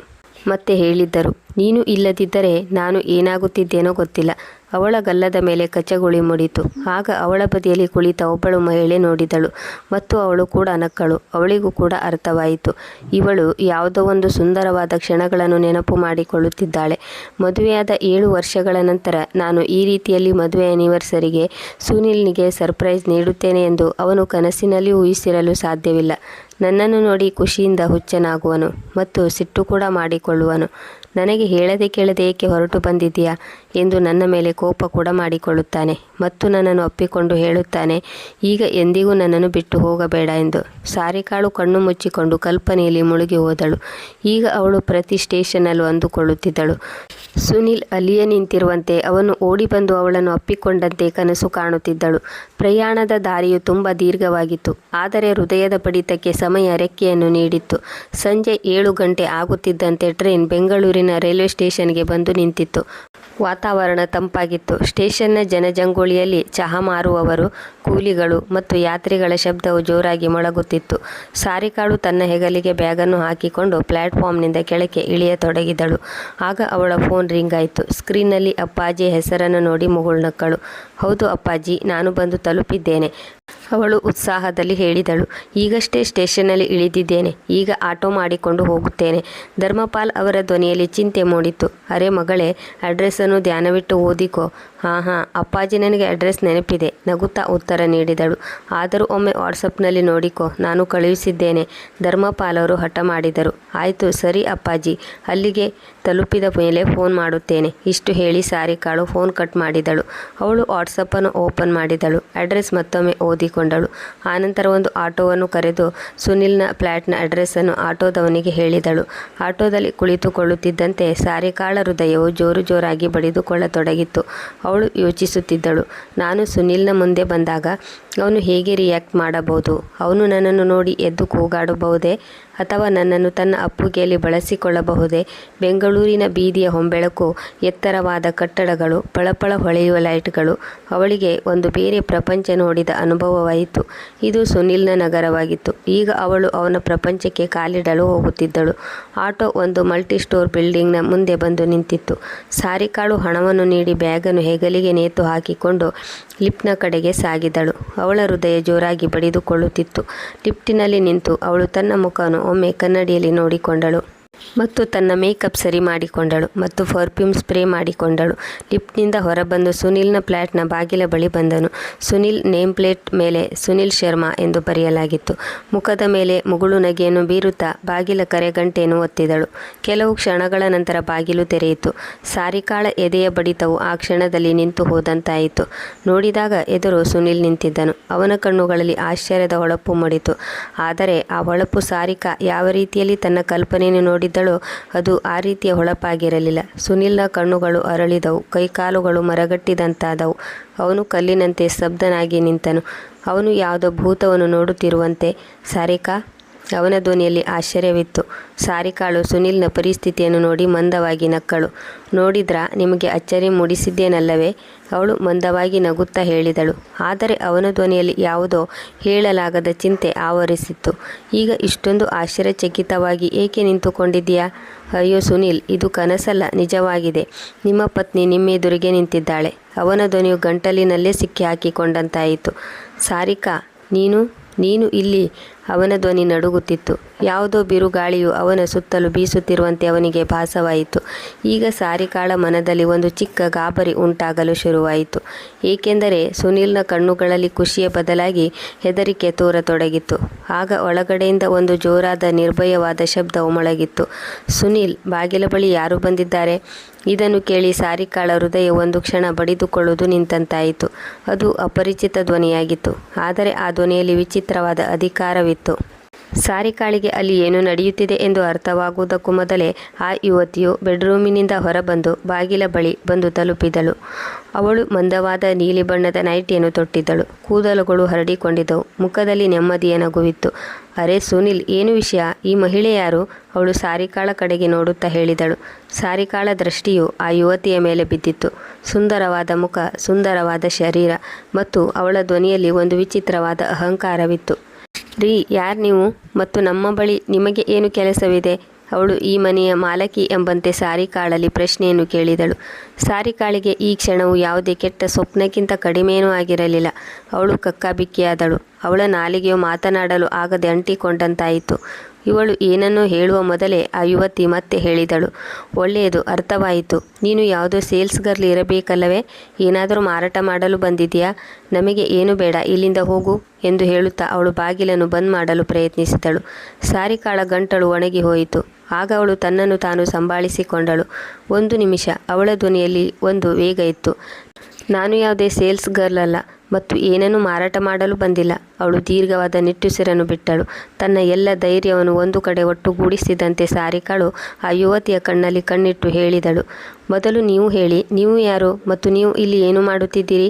ಆಗ ಅವಳು ಹುಬ್ಬೇರಿಸಿದಳು. ಇದು ಒಳ್ಳೆಯದಾಯ್ತಲ್ಲ, ನಮ್ಮ ಮನೆಗೆ ಬಂದು ನೀವು ಯಾರು ಎಂದು ನಮ್ಮಲ್ಲಿ ಕೇಳುತ್ತಿದ್ದಿರಲ್ಲ. ಹೊರಗಡೆಯ ನೇಮ್ ಪ್ಲೇಟ್ ನೋಡಿಲ್ಲವೇ? ಸುನಿಲ್ ಶರ್ಮಾ. ಇವರೇ ಸುನಿಲ್ ಶರ್ಮಾ. ಅವಳು ಸುನಿಲ್ ಕಡೆಗೆ ಕೈ ತೋರಿಸಿದಳು. ಮತ್ತು ನಾನು ಅವರ ಪತ್ನಿಯಾಗಿದ್ದೇನೆ. ಆ ಒಂದು ವಾಕ್ಯವು ಸಾರಿಕಾಳ ಜಗತ್ತನ್ನೇ ನಾಶ ಮಾಡಿತ್ತು. ಅವಳಿಗೆ ನಿಂತ ನೆಲವೇ ಕುಸಿದಂತಾಯಿತು. ಅವಳ ಕಣ್ಣಿನಿಂದ ಕಣ್ಣೀರು ಸುರಿಯತೊಡಗಿತ್ತು. ಅವಳಿಗೆ ಸುನಿಲ್ನ ಕಡೆಗೆ ತಲೆ ಎತ್ತಿ ನೋಡುವ ಧೈರ್ಯ ಬರಲಿಲ್ಲ. ಅವಳಿಗೆ ಜೋರಾಗಿ ಚೀರಬೇಕೆಂದು ಅನಿಸಿತು. ಆದರೆ ಗಂಟಲು ಒಣಗಿ ಹೋಗಿತ್ತು. ಸುನಿಲ್ನು ಸಾರಿಕಾಳ ಕಡೆಗೆ ನೋಡಿದನು. ಆದರೆ ಅವನ ಕಣ್ಣಿನಲ್ಲಿ ನಿಶ್ಚಳವಾಗಿ ಅಪರಾಧ ಭಾವ ಎದ್ದು ತೋರುತ್ತಿತ್ತು. ಸಾರಿಕಾ, ನನ್ನ ಮಾತು ಕೇಳು, ಅವನು ನಡುಗುವ ಸ್ವರದಲ್ಲಿ ಹೇಳಿದನು. ಆದರೆ ಈಗ ಸಾರಿಕಾಳ ಕಿವಿಗೆ ಏನೂ ಕೇಳಿಸುತ್ತಿರಲಿಲ್ಲ. ಈಗ ಅವಳ ಕಣ್ಣ ಮುಂದೆ ತಾನು ಸುನಿಲ್ನ ಬರುವಿಕೆಗಾಗಿ ಕಾಯುತ್ತಿರುವ ಆ ಎಲ್ಲ ರಾತ್ರಿಗಳು, ಕಳೆದ ಆ ದಿನಗಳು ಕುಣಿದಾಡತೊಡಗಿದವು. ಬಂಟಿಯನ್ನು ಅಪ್ಪಿಕೊಂಡು ಹಗಲು ರಾತ್ರಿ ಅತ್ತೆ ಮಾವಂದಿರ ಸೇವೆ ಮಾಡುತ್ತಿದ್ದಳು ಮತ್ತು ಸುಸ್ತಾಗಿ ಹಾಸಿಗೆ ಮೇಲೆ ಮಲಗಿಕೊಳ್ಳುತ್ತಿದ್ದಳು. ಸುನಿಲ್ನ ಒಂದು ಕಾಲ್ಗಾಗಿ ಯಾವಾಗಲೂ ಕಾಯುತ್ತಿದ್ದಳು. ಅವಳು ಯೋಚಿಸುತ್ತಿದ್ದಳು, ನಾನು ಇಷ್ಟಪಡುವ ಹಾಗೆ ಸುನಿಲ್ ಕೂಡ ನನ್ನನ್ನು ಇಷ್ಟಪಡುತ್ತಿದ್ದಾನೆ. ಅವನು ಕೆಲಸದಲ್ಲಿ ವ್ಯಸ್ತನಾಗಿರಬಹುದು, ಇದು ಅವನ ಅಸಹಾಯಕತೆ ಇರಬಹುದು ಎಂದುಕೊಂಡಿದ್ದಳು. ಆದರೆ ಈಗ ಎಲ್ಲ ಸತ್ಯ ಸಾರಿಕಾಳ ಕಣ್ಣ ಮುಂದೆ ಬಂದಿತ್ತು. ಅದು ಎಂತಹ ಸತ್ಯವಾಗಿತ್ತೆಂದರೆ ಅದು ಅವನೊಂದಿಗೆ ಕಳೆದ ವರ್ಷಗಳ ಸಂಬಂಧವನ್ನು ಹಾಳು ಮಾಡಿತ್ತು. ಸಾರಿಕಾಳು ತನ್ನನ್ನು ತಾನು ಸಂಭಾಳಿಸಿಕೊಂಡಳು. ಅವಳ ಕಣ್ಣು ಕತ್ತಲೆಯಾದಂತೆ ತೋರಿತು. ಆದರೆ ಅವಳು ಆ ಅಪರಿಚಿತ ವ್ಯಕ್ತಿಯ ಮುಂದೆ ದುರ್ಬಲಳು ಎಂದು ತೋರಿಸಿಕೊಳ್ಳಲು ಇಷ್ಟಪಡಲಿಲ್ಲ. ನೀನು ಇವರ ಪತ್ನಿ? ಅವಳು ಕ್ಷೀಣ ಸ್ವರದಲ್ಲಿ ಹೇಳಿದಳು. ಈಗ ಅವಳ ದೃಷ್ಟಿಯು ಸುನಿಲ್ನ ಮೇಲೆ ಇತ್ತು. ಸುನಿಲ್, ಇದು ನಿಜವೇನು? ಸುನಿಲ್ನ ಮುಖ ಪೆಚ್ಚಾಯಿತು. ಅವನು ಏನೋ ಹೇಳಲು ಬಯಸಿದ್ದನು, ಆದರೆ ಅವನ ಬಾಯಿಂದ ಶಬ್ದಗಳೇ ಬರಲಿಲ್ಲ. ಸುನಿಲ್ ಈಗ ಮುಂದೆ ಬಂದನು ಮತ್ತು ತಡಬಡಿಸುತ್ತಾ ಅವಳಲ್ಲಿ ಹೇಳಿದನು, ಸಾರಿಕಾ, ನನ್ನ ಮಾತನ್ನು ಕೇಳು. ಏನನ್ನು ಕೇಳಬೇಕು ಸುನಿಲ್? ಹೇಳಲು ಕೇಳಲು ಏನಾದರೂ ಉಳಿದಿದೆಯೇನು ಈಗ? ನೀನು ಯಾವಾಗಲೂ ಒಂದೇ ಮಾತು ಹೇಳುತ್ತಿದ್ದೆ, ನಾನು ಬ್ಯುಸಿಯಾಗಿದ್ದೇನೆ, ಈಗ ಕೆಲಸವಿದೆ. ಅರೇ ಸಾರಿಕಾ, ನನ್ನ ಮಾತು ಕೇಳು, ಅವನು ಮತ್ತೆ ಹೇಳಿದನು. ಆಗ ಸಾರಿಕಾ ಮಾತನ್ನು ತುಂಡರಿಸುತ್ತಾ ಹೇಳಿದಳು, ನನಗೇನು ಹೇಳಬೇಡ, ಏಕೆಂದರೆ ಈಗ ನನ್ನಲ್ಲಿ ಯಾವುದನ್ನು ಕೇಳುವ ಶಕ್ತಿ ಉಳಿದಿಲ್ಲ. ಈಗ ಸಾರಿಕಾಳ ಕಣ್ಣುಗಳಿಂದ ಕಣ್ಣೀರು ಅವಳ ಗಲ್ಲದ ಮೇಲೆ ಇಳಿಯುತ್ತಿರಲಿಲ್ಲ, ಬದಲಾಗಿ ಅವಳ ಆತ್ಮಕ್ಕೆ ನಾಟುತ್ತಿದ್ದವು. ಅವಳ ಕಣ್ಣೀರಿನ ಪ್ರತಿಯೊಂದು ಹನಿಯು ಅವಳ ವಿಶ್ವಾಸ, ಅವಳ ಕನಸು, ಅವಳ 7 ವರ್ಷದ ಮದುವೆಯ ಬಂಧನವನ್ನು ನುಚ್ಚು ನೂರು ಮಾಡಿತ್ತು. ಅವಳು ತನ್ನ ಜೀವನದ ಆಧಾರವೆಂದು ಒಪ್ಪಿಕೊಂಡಿದ್ದಳು. ಅವಳು ಹಿಂತಿರುಗಿ ಅಸ್ತವ್ಯಸ್ತ ಹೆಜ್ಜೆಗಳನ್ನು ಇಡುತ್ತಾ ಲಿಫ್ಟ್ವರೆಗೆ ಬಂದು ತಲುಪಿದಳು. ಹಿಂದಿನಿಂದ ಅಪರಿಚಿತ ಹುಡುಗಿಯ ವೇಗವಾದ ಕರ್ಕಶವಾದ ಧ್ವನಿ ಕೇಳಿಸುತ್ತಿತ್ತು. ಸುನಿಲ್, ಅವಳು ಯಾರಾಗಿದ್ದಳು ಹೇಳು? ಈ ಸಾರಿಕಾ ಹೆಸರಿನ ಮಹಿಳೆ ಯಾರು? ಆಗ ಸುನಿಲ್ನ ನಡುಗುವ ಸ್ವರ ಕೇಳಿಬಂದಿತ್ತು. ನಾನು ನಿನಗೆ ಎಲ್ಲವನ್ನೂ ತಿಳಿಸಿ ಹೇಳುತ್ತೇನೆ. ಆಗ ಮತ್ತೆ ಬಾಗಿಲು ಬಂದಾಗುವ ಶಬ್ದವು ಸಾರಿಕಾಳ ಕಿವಿಯನ್ನು ಛೇದಿಸಿದಂತೆ ಆಯಿತು. ಲಿಫ್ಟ್ನ ಒಳಗೆ ನಿಂತಿದ್ದ ಸಾರಿಕಾಳು ಬೇರೆ ಪ್ರಪಂಚದಲ್ಲಿದ್ದಳು. ಅವಳ ಕಣ್ಣುಗಳಿಂದ ಕಣ್ಣೀರು ಸುರಿಯುತ್ತಿತ್ತು. ಅವಳ ಹೃದಯದಿಂದ ಒಂದು ಚೀರಾಟ ಕೇಳಿಬರುತ್ತಿತ್ತು. ಅದು ಎಂತಹ ಚೀರಾಟವಾಗಿತ್ತೆಂದರೆ ಆ ಚೀರಾಟವು ಹೊರಗಡೆ ಕೇಳಿಸುತ್ತಿರಲಿಲ್ಲ. ಏನು, ಇವನು ಅದೇ ಸುನಿಲ್ನೇ? ಇವನಿಗಾಗಿ ನಾನು ನನ್ನ ಜೀವನದ ಹಗಲು ರಾತ್ರಿಯನ್ನು ತ್ಯಾಗ ಮಾಡಿದ್ದೆ. ಅವಳು ನಡುಗುತ್ತಿದ್ದಳು. ಮತ್ತೆ ಫೋನ್ ರಿಂಗ್ ಆಯಿತು. ಸ್ಕ್ರೀನ್ ಮೇಲೆ ಅಪ್ಪಾಜಿ ಹೆಸರು ಕಾಣಿಸಿತ್ತು. ಸಾರಿಕಾಳು ಒಂದು ಕ್ಷಣ ಫೋನನ್ನು ನೋಡಿದಳು. ಅಪ್ಪಾಜಿಯಲ್ಲಿ ಒಮ್ಮೆ ಎಲ್ಲವನ್ನೂ ಹೇಳಬೇಕೆಂದೆನಿಸಿತು ಮತ್ತು ಅವರಲ್ಲಿ ಹೇಳಿಕೊಂಡು ಬಿಕ್ಕಿ ಬಿಕ್ಕಿ ಅಳಬೇಕೆಂದೆನಿಸಿತು. ಆದರೆ ಅವಳು ಮತ್ತೆ ಯೋಚಿಸಿದಳು, ಅಪ್ಪಾಜಿಯು ಈ ಸುದ್ದಿಯನ್ನು ಹೇಗೆ ಸಹಿಸಿಕೊಂಡರು? ಅವರು ಸುನಿಲ್ನನ್ನು ತುಂಬ ಪ್ರೀತಿ ಮಾಡುತ್ತಿದ್ದರು. ಇಲ್ಲ, ಈ ಸತ್ಯವನ್ನು ತಿಳಿದು ದೊಡ್ಡ ಭೂಕಂಪವೇ ಉಂಟಾಗಬಹುದು. ಅವಳು ನಡುಗುತ್ತಿರುವ ಕೈಗಳಿಂದ ಫೋನ್ ಕಟ್ ಮಾಡಿದಳು. ಲಿಫ್ಟ್ನಿಂದ ಹೊರಬಂದಳು. ಇತ್ತ ಕಡೆ ಧರ್ಮಪಾಲ್ ಅವರು ಪದೇ ಪದೇ ಫೋನ್ ಮಾಡುತ್ತಿರುವುದು ಸ್ಕ್ರೀನ್ನಲ್ಲಿ ಕಾಣುತ್ತಿತ್ತು. ಅಷ್ಟಕ್ಕೂ ಮಗಳು ಫೋನ್ ಏಕೆ ಎತ್ತುತ್ತಿಲ್ಲ? ಅವರ ಮುಖದ ಮೇಲೆ ಚಿಂತೆ ಮೂಡತೊಡಗಿತ್ತು. ಅವರ ಮನಸ್ಸಿನಲ್ಲಿ ಯಾವುದೋ ಅನಾಹುತ ಆಗಿದೆ ಎಂಬಂತೆ ಸಂಕೇತ ತೋರುತ್ತಿತ್ತು. ಅವರು ಮತ್ತೊಮ್ಮೆ ಸಾರಿಕಾಳ ನಂಬರಿಗೆ ಡಯಲ್ ಮಾಡಿದರು. ಆದರೂ ಉತ್ತರ ಬರಲಿಲ್ಲ. ನಂತರ ಅವರು ಚಿಂತೆಗೀಡಾದರು. ಸೊಸೆ ಅಲ್ಲಿಗೆ ತಲುಪಿದ್ದಾಳೋ ಇಲ್ಲವೋ, ಅಥವಾ ರಸ್ತೆಯಲ್ಲಿ ಏನಾದರೂ? ಯೋಚಿಸುತ್ತಿರುವಾಗ ಅವರ ಯೋಚನೆ ಅರ್ಧಕ್ಕೆ ನಿಂತಿತು. ಅವರ ಕೈಗಳು ನಡುಗತೊಡಗಿದವು. ಸುನಿಲ್ನ ನಂಬರಿಗೆ ಡಯಲ್ ಮಾಡತೊಡಗಿದರು. ಫೋನ್ ರಿಂಗ್ ಆಗುತ್ತಿದ್ದಂತೆ ಸುನಿಲ್ನು ಸ್ವಲ್ಪ ಹೊತ್ತಿನ ನಂತರ ಫೋನ್ ಎತ್ತಿದನು. ಹಲೋ ಅಪ್ಪಾಜಿ. ಮಗ ಸಾರಿಕಾ ಬೆಂಗಳೂರಿಗೆ ನಿನ್ನ ಬಳಿ ಬರಲು ಹೊರಟಿದ್ದಳು. ಅಲ್ಲಿಗೆ ಬಂದು ತಲುಪಿದ್ದಾಳೇನು? ಅವಳು ಫೋನ್ ಎತ್ತುತ್ತಿಲ್ಲ. ಧರ್ಮಪಾಲ್ ಅವರ ಧ್ವನಿಯಲ್ಲಿ ಗಾಬರಿ ಇರುವುದು ನಿಶ್ಚಳವಾಗಿ ತೋರುತ್ತಿತ್ತು. ಸುನಿಲ್ ಒಂದು ಕ್ಷಣ ಸ್ತಬ್ಧನಾದನು. ಆನಂತರ ಸುಳ್ಳಿನ ಚಾದರನ್ನು ಹೊದ್ದುಕೊಳ್ಳುತ್ತಾ ಹೇಳಿದನು, ಅಪ್ಪಾಜಿ, ನಾನು ಈ ಸಮಯದಲ್ಲಿ ಪಟ್ಟಣದಲ್ಲಿ ಇಲ್ಲ. ಒಂದು ಅವಶ್ಯವಾದ ಮೀಟಿಂಗ್ಗಾಗಿ ಚೆನ್ನೈಗೆ ಹೊರಟು ಬಂದಿದ್ದೆ. 1 ವಾರ ನಾನು ಇಲ್ಲೇ ಇರುತ್ತೇನೆ. ಬಹುಶಃ ಸಾರಿಕಾ ಅಲ್ಲಿಗೆ ಬಂದು ತಲುಪಿರಬಹುದು. ಆದರೆ ಅವಳೊಂದಿಗೆ ನನ್ನ ಮಾತುಕತೆ ಸಾಧ್ಯವಾಗಿಲ್ಲ. ಧರ್ಮಪಾಲ್ ಅವರಿಗೆ ಏನೋ ವಿಚಿತ್ರವೆನಿಸಿತು. ಆದರೂ ಅವರು ಏನೇನೂ ಹೇಳಲಿಲ್ಲ. ಸರಿ ಮಗ, ನಿನ್ನ ಬಗ್ಗೆ ಧ್ಯಾನವಿಡು. ಸೊಸೆಯ ಜೊತೆ ಮಾತುಕತೆ ನಡೆದರೆ ನನಗೆ ಅವಶ್ಯವಾಗಿ ಹೇಳು. ನಾನು ಚಿಂತೆಗೊಳಗಾಗಿದ್ದೇನೆ. ಅತ್ತ ಕಡೆ ಸಾರಿಕಾಳು ಬಿಲ್ಡಿಂಗ್ನಿಂದ ಹೊರಬಂದಳು. ಅವಳ ಹೆಜ್ಜೆಗಳು ಭಾರವಾಗಿದ್ದವು. ಕಣ್ಣಿನಲ್ಲಿ ಕಣ್ಣೀರಿತ್ತು. ಎದುರುಗಡೆ ಒಂದು ಪಾರ್ಕ್ ನೋಡಿದಳು. ಅವಳು ಅಲ್ಲಿಗೆ ಹೋಗಿ ಬೆಂಚ್ ಮೇಲೆ ಕುಳಿತುಕೊಂಡಳು. ಆನಂತರ ಅವಳು ಬಿಕ್ಕಿ ಬಿಕ್ಕಿ ಅಳತೊಡಗಿದಳು. ನಾನು ಎಲ್ಲಿಗೆ ಬಂದು ತಲುಪಿದೆ? ನನ್ನೆಲ್ಲ ಸಮರ್ಪಣೆ, ತ್ಯಾಗ ಇವೆಲ್ಲವೂ ನಿಷ್ಪ್ರಯೋಜಕವಾಯಿತೆ? ಅವಳು ತನ್ನ ಕಣ್ಣೀರನ್ನು ಒರೆಸಿಕೊಂಡಳು. ತನ್ನನ್ನು ತಾನು ಸಂಭಾಳಿಸಿಕೊಂಡಳು. ತನ್ನ ಬ್ಯಾಗಿನಿಂದ ನೀರನ್ನು ಹೊರತೆಗೆದು ನೀರನ್ನು ಕುಡಿದು ತನ್ನ ಫೋನ್ ಹೊರತೆಗೆದಳು. ಈಗ ಮತ್ತೆ ಅಪ್ಪಾಜಿಯ ಫೋನ್ ಬಂದಿತ್ತು. ಈ ಬಾರಿ ಅವಳು ಅಪ್ಪಾಜಿಯ ಕಾಲ್ ರಿಸೀವ್ ಮಾಡಿದಳು. ಹಾಂ ಅಪ್ಪಾಜಿ, ಹೇಳಿ. ನೀನು ಎಲ್ಲಿದ್ದೀಯಾ? ನೀನು ಆರಾಮಾಗಿದ್ದೀಯಾ ತಾನೆ? ಧರ್ಮಪಾಲ್ರವರ ಧ್ವನಿಯಲ್ಲಿ ಚಿಂತೆ ಇತ್ತು. ತಕ್ಷಣ ಸಾರಿಕಾಳು ತನ್ನ ಧ್ವನಿಯಲ್ಲಿ ಏನೂ ನಡೆದಿಲ್ಲ ಎನ್ನುವಂತೆ ಸಾಮಾನ್ಯವಾಗಿ ಮಾತನಾಡಿದಳು. ಹಾಂ ಅಪ್ಪಾಜಿ, ನೀವೇನು ಚಿಂತೆ ಮಾಡಬೇಡಿ, ನಾನು ಆರಾಮಾಗಿದ್ದೇನೆ. ಟ್ರಾಫಿಕ್ ತುಂಬ ಇತ್ತು. ಈಗಷ್ಟೇ ಆಟೋದಲ್ಲಿ ಬಂದಿದ್ದೇನೆ. ಅವರ ಫ್ಲಾಟಿಗೆ ಹೋಗುತ್ತಿದ್ದೇನೆ. ಆದರೆ ಮಗಳೇ, ಈಗಷ್ಟೇ ನಾನು ಸುನಿಲ್ನೊಂದಿಗೆ ಮಾತನಾಡಿದೆ. ಅವನು ನಗರದಲ್ಲಿ ಇಲ್ಲವಂತೆ. ಮತ್ತೆ ಸಾರಿಕಾ ನಾಟಕವಾಡಿದಳು. ಹೌದಾ? ಅವರು ಪಟ್ಟಣದಲ್ಲಿ ಇಲ್ಲವೇ? ಹೌದು, ಅವರು ಪಟ್ಟಣದಲ್ಲಿ ಇಲ್ಲ ಎಂದು ಹೇಳುವಾಗ ಸಾರಿಕಾಳ ಕಣ್ಣಿನಿಂದ ಕಣ್ಣೀರು ಬರುತ್ತಿತ್ತು. ಮತ್ತೆ ಅವಳು ತನ್ನನ್ನು ತಾನು ಸಂಭಾಳಿಸಿಕೊಳ್ಳುತ್ತಾ ಹೇಳಿದಳು. ಸರಿ ಅಪ್ಪಾಜಿ, ನಾನು ಮರಳಿ ಬರುತ್ತೇನೆ ಎಂದು ಹೇಳಿ ಫೋನ್ ಕಟ್ ಮಾಡುತ್ತಿದ್ದಂತೆ ಸಾರಿಕಾಳು ಟಿಕೆಟ್ನ ಬಗ್ಗೆ ವಿಚಾರಣೆ ನಡೆಸಿದಳು. ಸ್ವಲ್ಪ ಹೊತ್ತಿನಲ್ಲಿ ಮತ್ತೆ ಅವಳು ಸ್ಟೇಷನ್ ಕಡೆಗೆ ಮರಳಿ ಬಂದಳು. ಟ್ರೈನ್ನ ಕಿಟಕಿಯಿಂದ ಹೊರಗಡೆ ನೋಡುತ್ತಾ ಸಾರಿಕಾಳ ಕಣ್ಣುಗಳು ಒದ್ದೆಯಾಗಿದ್ದವು. ಮಳೆಯ ಹನಿಗಳಂತೆ ಅವಳ ಕಣ್ಣಿಂದ ಕಣ್ಣೀರು ನಿರಂತರವಾಗಿ ಸುರಿಯುತ್ತಿತ್ತು. ನಾನಂತೂ ಅವರಿಗೆ ಸರ್ಪ್ರೈಸ್ ನೀಡಲು ಹೋಗಿದ್ದೆ. ಆದರೆ ಅವರಂತೂ ನನಗೆ ಜೀವನದ ಅತಿ ದೊಡ್ಡ ಸರ್ಪ್ರೈಸ್ ನೀಡಿದರು. ಕ್ಷಣ ಮಾತ್ರದಲ್ಲಿ 7 ವರ್ಷಗಳ ನೆನಪುಗಳು ಒಂದೆಡೆ ಸೇರಿದವು. ಆ ರಾತ್ರಿಗಳು, ಆಗ ಫೋನ್ನಲ್ಲಿ ಗಂಟೆಗಟ್ಟಲೆ ಮಾತುಕತೆ ನಡೆಯುತ್ತಿತ್ತು. ಆ ಪತ್ರಗಳು ಮದುವೆಯಾದ ನಂತರ ಮೊದಮೊದಲು ಬರುತ್ತಿತ್ತು. ನೀಡಿದ ಆ ಭಾಷೆಗಳು, ವಚನಗಳು, ಈಗ ಅವೆಲ್ಲವೂ ನುಚ್ಚು ನೂರಾದಂತೆ ತೋರಿತು. ಯಾವುದೇ ವ್ಯಕ್ತಿಯು ಇಷ್ಟೊಂದು ಸುಲಭವಾಗಿ ಎಲ್ಲವನ್ನು ಮರೆತು ಹೋಗುತ್ತಾನೇನೋ? ಅವಳ ಮನ ಕೇಳುತ್ತಿತ್ತು. ನಾನು ಅಷ್ಟೊಂದು ಕೆಟ್ಟವಳೆ? ಹೀಗೆ ಯೋಚಿಸುತ್ತಾ ಮತ್ತೆ ಕಣ್ಣಿನಲ್ಲಿ ಕಣ್ಣೀರು ತುಂಬಿತು. ಅವಳ ಎದುರಿಗೆ ಕುಳಿತ ವಯಸ್ಸಾದ ಮಹಿಳೆಯೊಬ್ಬಳು ಮುಗುಳ್ನಗುತ್ತಾ ಕೇಳಿದಳು. ಮಗಳೇ, ನನಗನಿಸುತ್ತಿದೆ ನೀನು ಮೊದಲ ಬಾರಿಗೆ ಒಬ್ಬಳೇ ಪ್ರಯಾಣಿಸುತ್ತಿದ್ದೀಯಾ ಎಂದು ತೋರುತ್ತಿದೆ. ಆದ್ದರಿಂದ ಸ್ವಲ್ಪ ಗಾಬರಿಗೊಂಡಿದ್ದೀಯಾ? ಸಾರಿಕಾಳು ಅವಳ ಕಡೆಗೆ ನೋಡಿ ಒತ್ತಾಯಪೂರ್ವಕವಾಗಿ ನಗಲು ಪ್ರಯತ್ನಿಸಿದಳು. ಆದರೆ ತುಟಿಯಿಂದ ನಗಲು ಸಾಧ್ಯವಾಗಲಿಲ್ಲ. ಅವಳು ತನಗೆ ತಾನು ತಿಳಿ ಹೇಳಲು ಪ್ರಯತ್ನಿಸುತ್ತಿದ್ದಳು. ಆದರೆ ಪ್ರತಿಯೊಂದು ಪ್ರಯತ್ನದಲ್ಲಿ ಸುನಿಲ್ನ ಜೊತೆಗೆ ಇರುವ ಆ ಹುಡುಗಿಯ ಮುಖವೇ ಕಣ್ಣ ಮುಂದೆ ಬರುತ್ತಿತ್ತು. ಇತ್ತ ಕಡೆ ಮನೆಯಲ್ಲಿ ಧರ್ಮಪಾಲರು ಅಂಗಳದಲ್ಲಿ ಅತ್ತಿಂದಿತ್ತ ಸುತ್ತಾಡುತ್ತಿದ್ದರು. ಅವರ ಬೆರಳುಗಳು ಪದೇ ಪದೇ ಸಾರಿಕಾಳ ನಂಬರನ್ನು ಡಯಲ್ ಮಾಡುತ್ತಿದ್ದವು. ಆದರೆ ಪ್ರತಿ ಬಾರಿಯೂ ಫೋನ್ ಮಾಡಿದಾಗಲೂ ಅವಳು ಫೋನನ್ನು ಎತ್ತುತ್ತಿರಲಿಲ್ಲ. ನನ್ನ ಸೊಸೆಯು ಏಕೆ ಫೋನ್ ಎತ್ತುತ್ತಿಲ್ಲ? ಅವರ ಚಿಂತೆಗಳು ಹೆಚ್ಚುತ್ತಾ ಸಾಗಿದವು. ಆಶಾ ಅವರು ಅಡುಗೆ ಕೋಣೆಯಿಂದ ಹೊರಗಡೆ ಬಂದರು. ಅವರು ಹಿಂದೆ ಮುಂದೆ ಸುತ್ತಾಡುತ್ತಿರುವುದನ್ನು ನೋಡಿ ಅವರ ಮೇಲೆ ಮುಗಿಬಿದ್ದರು. ನಾನು ನಿಮಗೆ ಮೊದಲೇ ಹೇಳಿದ್ದೆ, ಅವಳನ್ನು ಒಬ್ಬಂಟಿಯಾಗಿ ಬೆಂಗಳೂರಿಗೆ ಕಳಿಸುವ ಅವಶ್ಯಕತೆ ಆದರೂ ಏನಿತ್ತು? ಆದರೆ ನಿಮಗಂತೂ ಸುನಿಲ್ನಿಗೆ ಸರ್ಪ್ರೈಸ್ ನೀಡುವ ಹುಚ್ಚು ಹಿಡಿದಿತ್ತು. ನನ್ನ ಮಗ ಅಲ್ಲಿ ಇಡೀ ದಿನ ಆರಾಮ್ ತೆಗೆದುಕೊಳ್ಳುತ್ತಾ ಕುಳಿತಿರುತ್ತಾನೇನು? ಇಡೀ ಮನೆ ಜವಾಬ್ದಾರಿ ಅವನ ಹೆಗಲ ಮೇಲಿದೆ. ಹಗಲು ರಾತ್ರಿ ತುಂಬ ಕಷ್ಟಪಟ್ಟು ಕೆಲಸ ಮಾಡುತ್ತಾನೆ. ಪಾಪ, ಆತನಿಗೆ ಸರಿಯಾಗಿ ಊಟ ಮಾಡಲು ಕೂಡ ಸಾಧ್ಯವಾಗುತ್ತಿಲ್ಲವೇನೋ. ಆಗ ಧರ್ಮಪಾಲರು ತಲೆ ತಗ್ಗಿಸಿದರು. ಅರೆ ಶ್ರೀಮತಿಯವರೇ, ನಾನು ಸೊಸೆಗೆ ಖುಷಿಯಾಗಲಿ ಎಂದು ಯೋಚಿಸಿದ್ದೆ. ಸುನಿಲ್ನನ್ನು ನೋಡಿ ಅವಳ ಮನಸ್ಸು ಹಗುರವಾಗಬಹುದೆಂದುಕೊಂಡಿದ್ದೆ. ಅವರ ಧ್ವನಿಯಲ್ಲಿ ಪಶ್ಚಾತ್ತಾಪವಿತ್ತು, ಜೊತೆಗೆ ಅಮಾಯಕತೆ ಕೂಡ ಇತ್ತು. ಈಗ ನೋಡಿ, ಸೊಸೆಯೂ ಕೂಡ ಫೋನ್ ಎತ್ತುತ್ತಿಲ್ಲ ಮತ್ತು ಸುನಿಲ್ನೂ ಕೂಡ ಫೋನ್ ಎತ್ತುತ್ತಿಲ್ಲ. ಅವರ ಮಾತುಗಳಲ್ಲಿ ಚಿಂತೆ ತುಂಬಿತ್ತು. ಆದರೆ ಧರ್ಮಪಾಲರು ಬೈಯುವ ಅವಕಾಶವನ್ನು ಆಶಾ ಅವರು ನೀಡಲಿಲ್ಲ. ಮಾರನೇ ದಿನ ಬೆಳಿಗ್ಗೆ ರೈಲ್ವೆ ಸ್ಟೇಷನ್ನಲ್ಲಿ ಬೆಂಗಳೂರು ರೈಲು ನಿಲ್ಲುತ್ತಿದ್ದಂತೆ ಸಾರಿಕಾಳು ಪ್ಲಾಟ್ಫಾರ್ಮ್ನ ಮೇಲೆ ಇಳಿದಳು. ಅವಳ ಕಣ್ಣು ಅತ್ತು ಊದಿಕೊಂಡಿತ್ತು. ಮುಖವು ನಿಸ್ತೇಜವಾಗಿತ್ತು ಮತ್ತು ನೋವಿನಿಂದ ಭಾರವಾದಂತೆ ತೋರುತ್ತಿತ್ತು. ಅವಳು ಒಂದು ಆಟೋವನ್ನು ಏರಿ ಮನೆಯ ಕಡೆಗೆ ಹೊರಟಳು. ಮನೆಗೆ ಬರುತ್ತಿದ್ದಂತೆ ಧರ್ಮಪಾಲ್ ಮತ್ತು ಆಶಾ ಅವರ ಹೋದ ಜೀವ ಮರಳಿ ಬಂದಂತಾಯಿತು. ಅರೆ ಮಗಳೇ, ನೀನು ಬಂದೆಯಾ? ಧರ್ಮಪಾಲರು ಬಾಗಿಲ ಬಳಿಯೇ ಕೇಳಿದರು.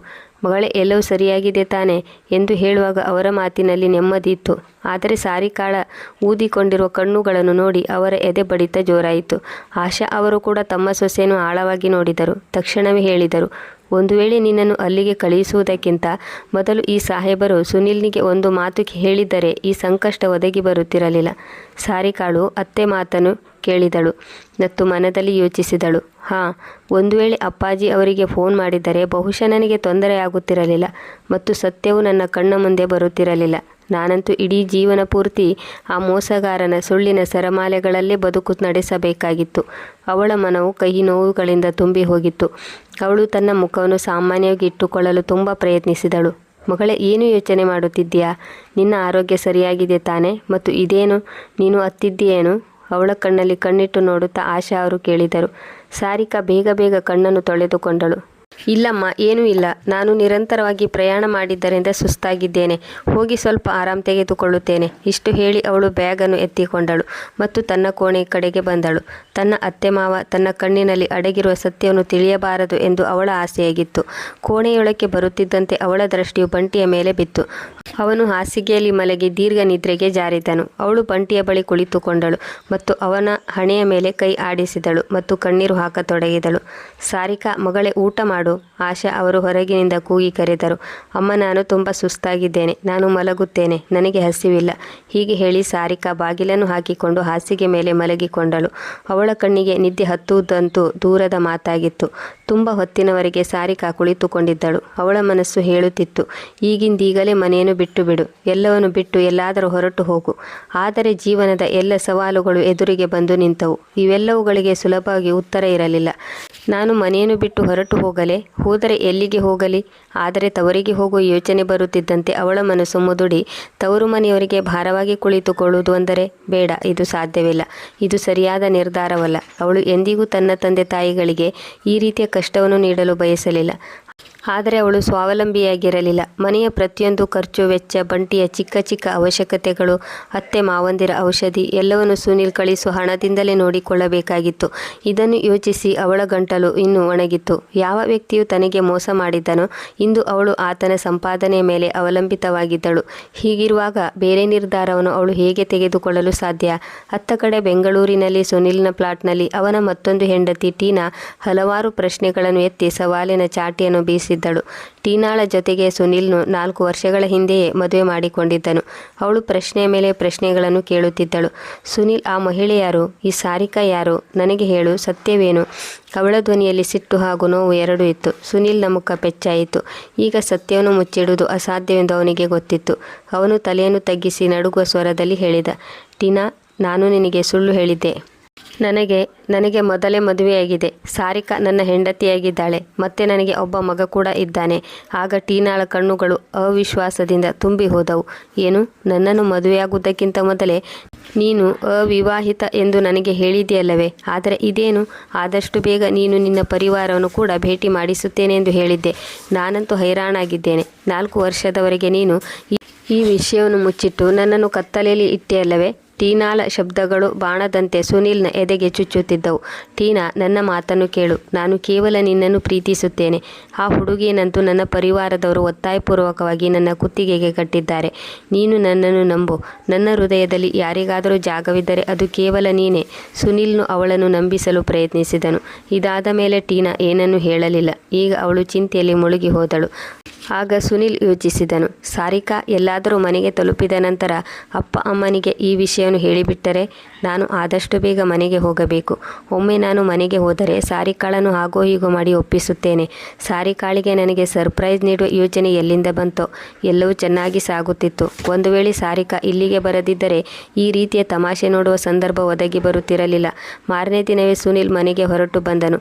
ಸುನಿಲ್ನು ಮನೆಗೆ ಬಂದು ತಲುಪುತ್ತಿದ್ದಂತೆ ಆಶಾ ಅವರು ಖುಷಿಯಿಂದ ಕುಣಿದಾಡಿದರು.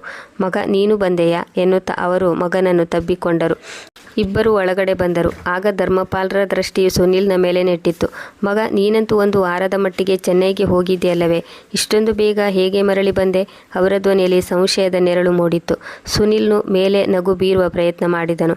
ಅವರ ಕಣ್ಣಿಂದ ತಪ್ಪಿಸಿಕೊಳ್ಳುತ್ತಾ ಹೇಳಿದನು, ಅಪ್ಪಾಜಿ, ನನ್ನ ಕೆಲಸ ಆದಷ್ಟು ಬೇಗ ಮುಗಿದು ಹೋಯಿತು. ಆದ್ದರಿಂದ ನಾನು ಯೋಚಿಸಿದೆ ನಿಮ್ಮೆಲ್ಲರನ್ನು ಭೇಟಿಯಾಗಿ ಹೋಗೋಣ ಎಂದು ಬಂದೆ. ಆದರೆ ಧರ್ಮಪಾಲವರ ಮನಸ್ಸು ಬೇರೇನನ್ನೋ ಹೇಳುತ್ತಿತ್ತು. ಆದರೂ ಅವರು ಏನನ್ನೂ ಹೇಳಲಿಲ್ಲ. ನಿಧಾನವಾಗಿ ತಲೆಯನ್ನು ಆಡಿಸಿದರು. ಸುನಿಲ್, ಮಗ ನಡೆ, ಮೊದಲು ಕೈಕಾಲು ಮುಖ ತೊಳೆದುಕೋ. ನಾನು ಸೊಸೆಗೆ ಅಡುಗೆ ಮಾಡಲು ಹೇಳುತ್ತೇನೆ. ನೀನು ಸುಸ್ತಾಗಿರಬಹುದಲ್ಲವೇ? ಸಾರಿಕಾ ಮಗಳೇ, ನೋಡಿಲ್ಲಿ ಸುನಿಲ್ ಬಂದಿದ್ದಾನೆ, ಆಶಾ ಅವರು ಕೂಗಿ ಹೇಳಿದರು. ಆದರೆ ಆಶಾ ಅವರು ಮತ್ತು ಧರ್ಮಪಾಲರು ಹೈರಾಣಾದರು. ಯಾವ ಸಾರಿಕಾ? ಪ್ರತಿ ಬಾರಿ ಸುನಿಲ್ ಮನೆಗೆ ಮರಳಿ ಬಂದಾಗ ಮುಗುಳ್ನಗುತ್ತಾ ಆತನಿಗಾಗಿ ನೀರು, ಚಹಾ ಮತ್ತು ಅವನಿಗೆ ಇಷ್ಟವಾದ ಅಡುಗೆಯನ್ನು ತಯಾರಿಸುತ್ತಿದ್ದವಳು ಇಂದು ತನ್ನ ಕೋಣೆಯಿಂದ ಹೊರಗೆ ಬರಲೇ ಇಲ್ಲ. ಆಶಾ ಅವರು ಮತ್ತೊಮ್ಮೆ ಕೂಗಿ ಕರೆದರು.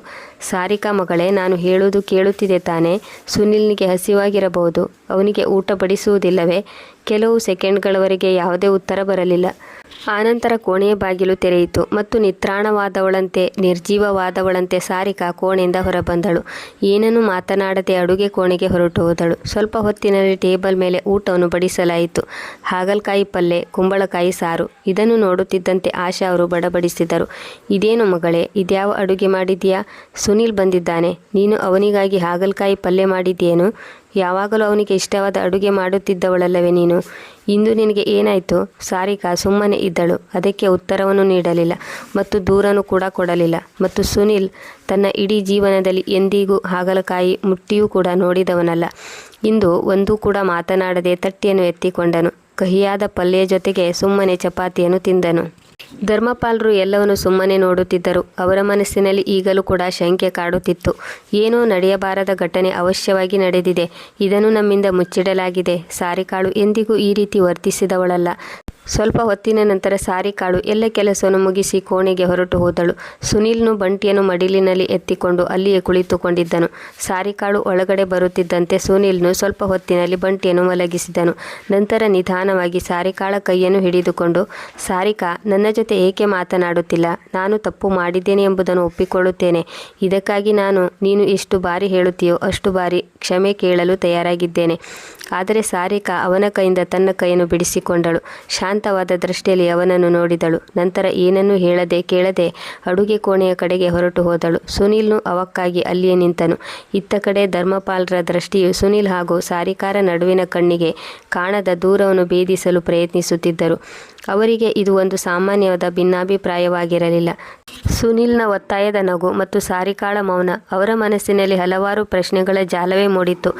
ಸಂಜೆಯಾಗುತ್ತಿದ್ದಂತೆ ಧರ್ಮಪಾಲರು ಸುನಿಲ್ ಹಾಗೂ ಸಾರಿಕಾ ಇಬ್ಬರನ್ನು ತಮ್ಮ ಬಳಿ ಕರೆದರು. ತಮ್ಮ ಕುರ್ಚಿಯಲ್ಲಿ ಕುಳಿತಿದ್ದ ಧರ್ಮಪಾಲರ ಧ್ವನಿಯಲ್ಲಿ ಗಂಭೀರತೆ ಇತ್ತು. ಅದರಲ್ಲಿ ಒಬ್ಬ ತಂದೆಯ ಸ್ನೇಹವೂ ಕೂಡ ತುಂಬಿ ತುಳುಕುತ್ತಿತ್ತು. ಸುನಿಲ್, ಮಗ. ಸಾರಿಕಾ ಮಗಳೇ, ನಾನು ಗಮನಿಸುತ್ತಿದ್ದೇನೆ, ನಿಮ್ಮಿಬ್ಬರ ನಡುವೆ ಏನೋ ಸರಿಯಾಗಿಲ್ಲ. ಸಾರಿಕಾಳ ವ್ಯವಹಾರವು ಸುನಿಲ್ ಬಂದ ನಂತರ ತುಂಬ ಬದಲಾಗಿ ಹೋಗಿದೆ. ಮತ್ತು ಸುನಿಲ್, ನೀನು ಕೂಡ ಮೊದಲಿನಂತಿಲ್ಲ. ನಿಮ್ಮಿಬ್ಬರ ನಡುವೆ ಏನೋ ನಡೆದಿದೆ ಎಂದು ನನಗೆ ಅನಿಸುತ್ತಿದೆ. ಆದರೆ ಏನಾಗಿದೆ ಎಂದು ನನಗೆ ಗೊತ್ತಿಲ್ಲ. ಎಲ್ಲ ಸತ್ಯವನ್ನು ಹೇಳಿ. ಬೆಂಗಳೂರಿನಲ್ಲಿ ಏನಾಗಿತ್ತು? ಆಗ ಸಾರಿಕಾಳು ತಲೆಯನ್ನು ತಗ್ಗಿಸಿಕೊಂಡೇ ಇದ್ದಳು. ಈಗ ಅವಳ ಮನಸ್ಸು ಹೇಳುತ್ತಿತ್ತು, ಎಲ್ಲ ಸತ್ಯವನ್ನು ಹೇಳಿಬಿಡಬೇಕು ಎಂದು ಅಂದುಕೊಂಡಳು. ಆದರೆ ಸುನಿಲ್ನ ಉಪಸ್ಥಿತಿಯಿಂದಾಗಿ ಅವಳು ಎಲ್ಲವನ್ನು ತಡೆದುಕೊಂಡಿದ್ದಳು. ಅವಳ ಗಂಟಲು ಒಣಗಿ ಹೋಗಿತ್ತು ಮತ್ತು ಕಣ್ಣುಗಳು ಒದ್ದೆಯಾಗಿದ್ದವು.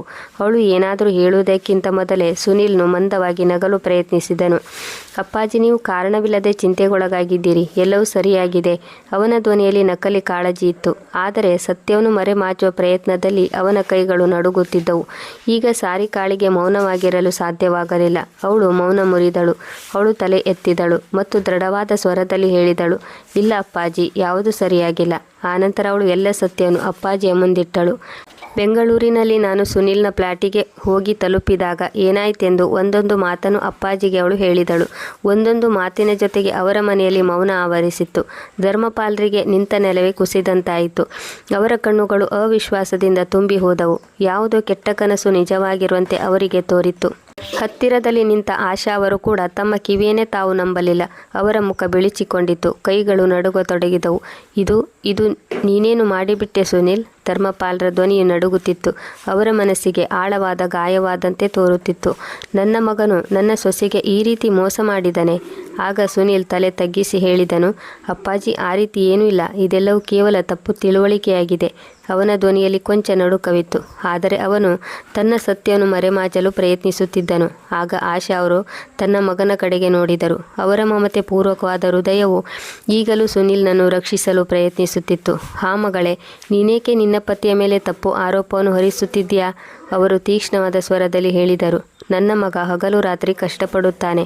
ಈ ಮನೆಯನ್ನು ನೋಡಿಕೊಳ್ಳುತ್ತಾನೆ. ಅವನಿಗೆ ಸರಿಯಾಗಿ ಊಟ ಮಾಡಲು ಕೂಡ ಸಾಧ್ಯವಾಗುವುದಿಲ್ಲ. ಹೀಗಿರುವಾಗ ನೀನು ಅವನ ಮೇಲೆ ಆರೋಪ ಹೊರಿಸುತ್ತಿದ್ದೀಯಲ್ಲ. ಆಗ ಧರ್ಮಪಾಲರು ಆಶಾ ಅವರ ಕಡೆಗೆ ನೋಡಿದರು. ಅವರ ಕಣ್ಣಿನಲ್ಲಿ ಸಿಟ್ಟಿತ್ತು, ಒಂದು ಕಡೆ ದುಃಖವೂ ಉಮ್ಮಳಿಸುತ್ತಿತ್ತು. ಆದರೆ ಏನಂತೆ ಆಶಾ, ಸಾರಿಕಾ ಸುಳ್ಳು ಹೇಳುತ್ತಿದ್ದಾಳೆಯೇ? ಅವರ ಧ್ವನಿಯಲ್ಲಿ ಒಂದು ದೃಢತೆ ಇತ್ತು. ನಾನು ನನ್ನ ಸೊಸೆಯನ್ನು ಸಂಪೂರ್ಣವಾಗಿ ನಂಬುತ್ತೇನೆ. ಇಷ್ಟು ವರ್ಷಗಳಿಂದ ಅವಳು ಸಂಪೂರ್ಣ ಸಮರ್ಪಣೆಯಿಂದ ಈ ಮನೆಯನ್ನು ಸಂಭಾಳಿಸಿದ್ದಾಳೆ, ಬಂಟಿಯನ್ನು ನೋಡಿಕೊಂಡಿದ್ದಾಳೆ, ನಮ್ಮ ಸೇವೆ ಮಾಡಿದ್ದಾಳೆ. ನಾನು ಅವಳ ಸ್ವಭಾವವನ್ನು ಚೆನ್ನಾಗಿ ಅರಿತುಕೊಂಡಿದ್ದೇನೆ. ಅವಳು ಎಂದಿಗೂ ಸುಳ್ಳು ಹೇಳುವುದಿಲ್ಲ. ಆಗ ಆಶಾ ಅವರು ಈ ಮಾತಿಗೆ ತರ್ಕ ಮಾಡಲು ಪ್ರಯತ್ನಿಸಿದರು. ಆದರೇನಾಯಿತು? ಒಂದು ವೇಳೆ ನನ್ನ ಮಗನಿಂದ ತಪ್ಪಾದರೂ ಕೂಡ ಮುಂದೆ ಸುಧಾರಿಸಿಕೊಳ್ಳುತ್ತಾನೆ. ಆದರೆ ಇದನ್ನು ಇಷ್ಟು ದೊಡ್ಡದನ್ನಾಗಿ ಮಾಡುವ ಅವಶ್ಯಕತೆಯಾದರೂ ಏನು? ಅವರ ಧ್ವನಿಯಲ್ಲಿ ಈಗಲೂ ತನ್ನ ಮಗನ ಮೇಲೆ ಮಮತೆ ತುಂಬಿತ್ತು. ಆದರೆ ಒಂದು ಕಡೆ ಅವರು ಸತ್ಯವನ್ನು ಸುಳ್ಳು ಎಂದು ಅಂದುಕೊಳ್ಳಲು ಪ್ರಯತ್ನಿಸುತ್ತಿದ್ದರು. ಆಗ ಧರ್ಮಪಾಲರವರ ಮುಖವು ಕಠೋರವಾಯಿತು. ಆಗ ಇದು ತಪ್ಪಲ್ಲ, ಪಾಪವಾಗಿದೆ ಆಶಾ. ನೀನು ಈ ಪಾಪವನ್ನು ಮುಚ್ಚಿ ಹಾಕಲು ಪರದೆಯನ್ನು ಎಳೆಯುತ್ತಿರುವೆಯಲ್ಲವೇ? ಆಗ ಅವರು ಸುನಿಲ್ನ ಕಡೆಗೆ ನೋಡಿದರು. ಅವರ ಕಣ್ಣುಗಳು ಸಿಟ್ಟಿನಿಂದ ಕೆಂಪಾಗಿದ್ದವು. ಮಗ, ನೀನು ಹಾಗೇಕೆ ಮಾಡಿದೆ? ನಿನ್ನ ಪತ್ನಿ, ನಿನ್ನ ಮಗ ಮತ್ತು ನಿನ್ನ ಪರಿವಾರಕ್ಕೆ ಈ ರೀತಿ ಮೋಸ ಮಾಡಿದೆಯೇನು? ಆಕಸ್ಮಿಕವಾಗಿ ಸುನಿಲ್ನು ಸಿಟ್ಟಿನಿಂದ ಸಿಡಿಮಿಡಿಗೊಂಡನು. ಒಳ್ಳೆಯದು ಅಪ್ಪಾಜಿ, ಅವಳ ಪರವಹಿಸಿ ಮಾತನಾಡುತ್ತಿದ್ದಿರಲ್ಲವೇ? ಅವನು ತೀಕ್ಷ್ಣವಾದ ಧ್ವನಿಯಲ್ಲಿ ಹೇಳಿದನು. ಒಂದು ಮಾತ್ರ ನೆನಪಿಟ್ಟುಕೊಳ್ಳಿ, ಈ ಮನೆಯ ಖರ್ಚು ವೆಚ್ಚವನ್ನು ನಾನೇ ನೋಡಿಕೊಳ್ಳುತ್ತೇನೆ, ಸಾರಿಕಾ ಅಲ್ಲ. ಈ ಹಳ್ಳಿ ಗುಗ್ಗು ಮಹಿಳೆಗೆ ನಿಮ್ಮನ್ನು ಮನೆಯಲ್ಲಿ ಕುಳ್ಳಿರಿಸಿಕೊಂಡು ಒಂದು ತುತ್ತು ಅನ್ನವನ್ನು ನೀಡುವ ಯೋಗ್ಯತೆ ಕೂಡ ಇಲ್ಲ. ಸಾರಿಕಾಳ ಕಣ್ಣುಗಳು ಕಣ್ಣೀರಿನಿಂದ ತುಂಬಿ ಹೋಯಿತು. ಆದರೆ ಅವಳು ಸ್ವತಃ ತನ್ನನ್ನು ತಾನು ಸಂಭಾಳಿಸಿಕೊಂಡಳು. ಅಪ್ಪಾಜಿ, ನಾನೇ ನನ್ನ ಮಗನನ್ನು ಕರೆದುಕೊಂಡು ಈ ಮನೆಯಿಂದ ಹೊರಟು ಹೋಗುತ್ತೇನೆ. ಇನ್ನು ಮೇಲೆ ನಾನು ಈ ಮನೆಯಲ್ಲಿ ಉಳಿಯುವ ಅದೃಷ್ಟವಿಲ್ಲ ಎಂದು ಅಂದುಕೊಳ್ಳುತ್ತೇನೆ. ನಾನು ನನ್ನ ಮಗನನ್ನು ಇಂತಹ ವ್ಯಕ್ತಿಯ ಸಂಪಾದನೆಯಿಂದ ಪಾಲನೆ ಪೋಷಣೆ ಮಾಡಲು ಬಯಸುವುದಿಲ್ಲ. ಅವನು ಮತ್ತೊಬ್ಬ ಮಹಿಳೆಯೊಂದಿಗೆ ತನ್ನ ಸಂಬಂಧವನ್ನು ಇಟ್ಟುಕೊಂಡಿದ್ದಾನೆ. ಈಗ ಸುನೀಲ್ನ ಕೋಪ ಇನ್ನೂ ಹೆಚ್ಚಾಯಿತು. ಮತ್ತೆ ಕೂಗಾಡತೊಡಗಿದನು. ಹಾಂ, ನಾನು ಮತ್ತೊಬ್ಬ ಮಹಿಳೆಯೊಂದಿಗೆ ಸಂಬಂಧವಿಟ್ಟುಕೊಂಡಿದ್ದೇನೆ. ಏನು ಮಾಡುತ್ತೀಯಾ? ನಿನ್ನಂಥ ಕೆಟ್ಟ ಮಹಿಳೆ ಮನೆಯಲ್ಲಿ ಕುಳಿತು ಕೇವಲ ಕಣ್ಣೀರು ಹಾಕಲು ಮಾತ್ರ ಸಾಧ್ಯ.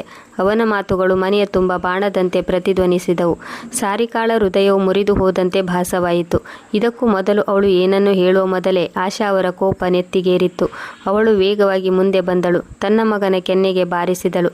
ಏನು ಹೇಳಿದೆ ನೀನು? ಕೆಟ್ಟ ಮಹಿಳೆ? ಅಯ್ಯೋ, ಕೆಟ್ಟ ಕೆಲಸವನ್ನು ನೀನು ಮಾಡಿದ್ಯಾ? ಅವರ ಧ್ವನಿಯಲ್ಲಿ ಈಗ ಮಮತೆ ಇರಲಿಲ್ಲ, ಒಬ್ಬ ತಾಯಿಯ ಕೋಪವಿತ್ತು. ನನಗೆ ಅನಿಸಿತು, ನೀನು ಮಾಡಿದ ತಪ್ಪಿಗೆ ಪಶ್ಚಾತ್ತಾಪ ಪಡುತ್ತಿದ್ದೀಯಾ ಎಂದು ನಾನು ಅಂದುಕೊಂಡಿದ್ದೆ. ಆದರೆ ನಿನ್ನ ಮಾತನ್ನು ಕೇಳಿದ ಮೇಲೆ ನೀನು ಸುಧಾರಿಸುವವನಲ್ಲ ಎಂದು ನನಗೀಗ ಅರ್ಥವಾಯಿತು. ನೀನಂತೂ ಎದೆ ಉಬ್ಬಿಸಿಕೊಂಡು ನಮ್ಮೆಲ್ಲರ ಮುಂದೆ ಈ ರೀತಿ ಮಾತನಾಡುತ್ತಿದ್ದೀಯಾ? ನಿನ್ನನ್ನು ನಮ್ಮ ಮಗ ಎಂದು ಕರೆಯಲು ಕೂಡ ನನಗೆ ನಾಚಿಕೆಯಾಗುತ್ತಿದೆ.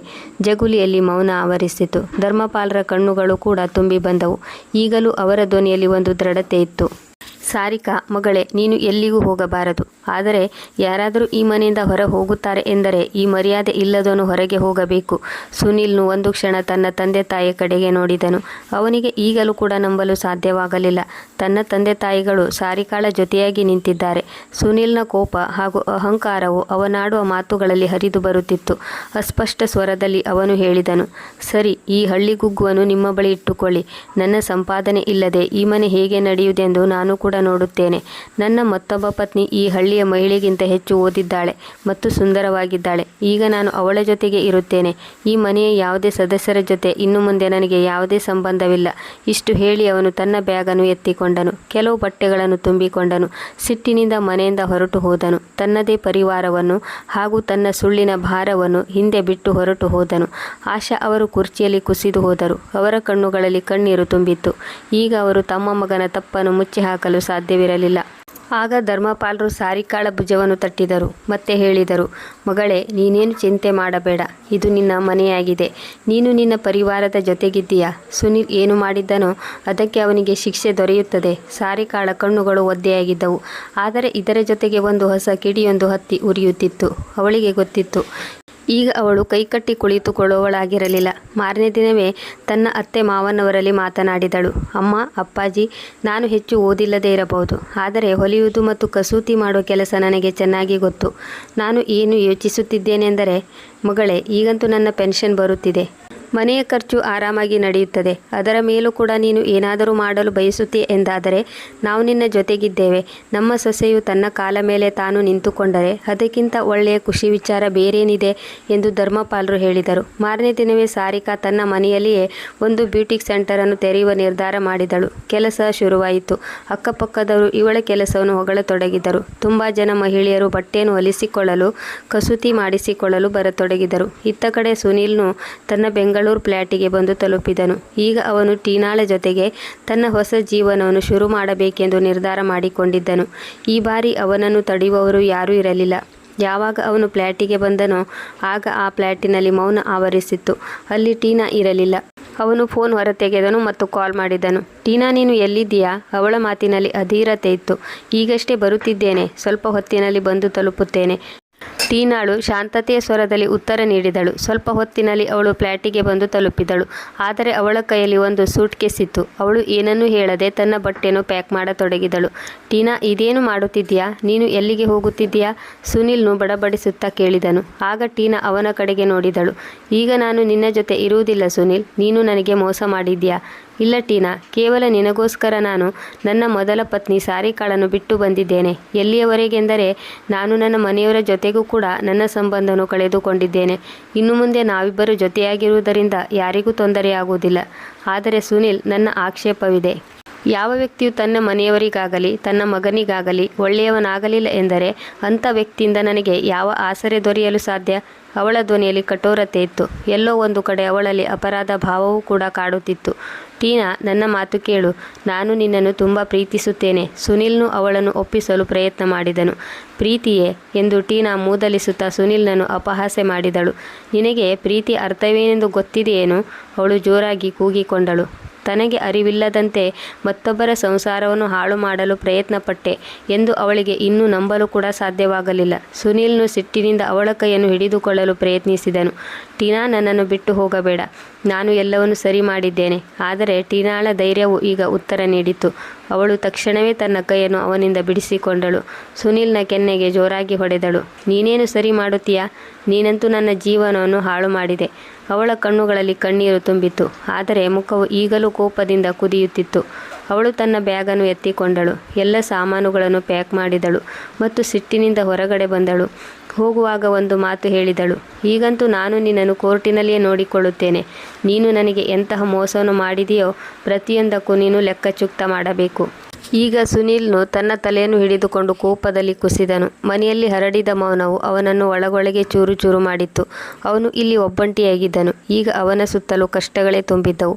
ಮತ್ತೊಂದು ಕಡೆ ಸಾರಿಕಾಳ ಬ್ಯೂಟಿ ಸೆಂಟರ್ ತುಂಬ ಜೋರಾಗಿ ನಡೆಯತೊಡಗಿತ್ತು. ಆಗ ಧರ್ಮಪಾಲ್ ಅವರು ತನ್ನ ಹಳ್ಳಿಯ ಜಮೀನಿನ ಒಂದು ಭಾಗವನ್ನು ಮಾರಾಟ ಮಾಡಿ ಸಾರಿಕಾಳಿಗಾಗಿ ಪಟ್ಟಣದಲ್ಲಿ ಒಂದು ಅಂಗಡಿಯನ್ನು ಖರೀದಿ ಮಾಡಿದರು. ಸಾರಿಕಾ ಅಲ್ಲಿ ತನ್ನ ಬ್ಯೂಟಿಕನ್ನು ಓಪನ್ ಮಾಡಿದಳು. ತನ್ನ ಸಹಾಯಕ್ಕಾಗಿ ಇಬ್ಬರು ಹುಡುಗಿಯರನ್ನು ಇಟ್ಟುಕೊಂಡಳು. ನೋಡುತ್ತಲೇ ಅವಳು ಇನ್ನೂ ಯಶಸ್ಸು ಸಾಧಿಸತೊಡಗಿದಳು. ಆಶಾ ಅವರು ಕೂಡ ಈಗ ತಮ್ಮ ಸೊಸೆಗೆ ಜೊತೆಯಾಗುತ್ತಿದ್ದರು. ಮನೆಯ ಕೆಲಸ ಮತ್ತು ಬಂಟಿಯ ಜವಾಬ್ದಾರಿ ಎಲ್ಲವನ್ನೂ ಸೇರಿ ಅವರು ನಿಭಾಯಿಸುತ್ತಿದ್ದರು. ಹೀಗೆ ದಿನಗಳು ಕಳೆಯುತ್ತಿದ್ದವು. ಒಂದು ದಿನ ಧರ್ಮಪಾಲ್ ಅವರು ತಮ್ಮ ವಕೀಲರನ್ನು ಮನೆಗೆ ಕರೆಸಿದರು. ಅವರು ಒಂದು ವೀಲ್ ಪತ್ರವನ್ನು ಬರೆಸಿದರು. ಅವರ ಪತ್ನಿ ಹಾಗೂ ಅವರ ಮರಣದ ನಂತರ ಅವರ ಆಸ್ತಿಗೆ ಅವರ ಸೊಸೆ ಹಾಗೂ ಬಂಟಿ ಹಕ್ಕುದಾರರಾಗಿರುತ್ತಾರೆ. ವೀಲ್ ಪತ್ರವನ್ನು ಓದಿದ ನಂತರ ಸಾರಿಕಾಳ ಕಣ್ಣುಗಳಲ್ಲಿ ಕಣ್ಣೀರು ಇಳಿಯತೊಡಗಿತ್ತು. ಅವಳು ಹೇಳಿದಳು, ಅಪ್ಪಾಜಿ, ಹೇಗಿದ್ದರೂ ಸುನೀಲ್ ನಿಮ್ಮ ಮಗನಾಗಿದ್ದಾನೆ. ಅವರನ್ನೇ ನಿಮ್ಮ ಪ್ರಾಪರ್ಟಿಯಿಂದ ಹೊರಹಾಕಿದ್ದೀರಲ್ಲ. ಇಲ್ಲ ಮಗಳೇ, ಇದು ಅಪ್ಪ ಮಗನ ವಿಷಯವಲ್ಲ. ಇದು ಸರಿ ಹಾಗೂ ತಪ್ಪಿಗೆ ಸಂಬಂಧಪಟ್ಟ ವಿಷಯವಾಗಿದೆ. ನಮ್ಮ ಮುದಿಯ ವಯಸ್ಸಿನಲ್ಲಿ ನಮ್ಮನ್ನು ನೋಡಿಕೊಳ್ಳುವುದು, ನಮ್ಮ ಮೇಲೆ ಗಮನ ಇಡುವುದು ನನ್ನ ಮಗನ ಜವಾಬ್ದಾರಿಯಾಗಿತ್ತು. ಆದರೆ ಅವನಂತೂ ತನ್ನ ಜವಾಬ್ದಾರಿಯಿಂದ ತಪ್ಪಿಸಿಕೊಂಡನಲ್ಲವೇ? ಈಗ ಮಗನಾಗಿ ಯಾರು ನಮ್ಮ ಜೊತೆ ನಿಂತಿದ್ದಾರೋ ಎಲ್ಲವೂ ಅವರದ್ದೇ ಆಗಿದೆ.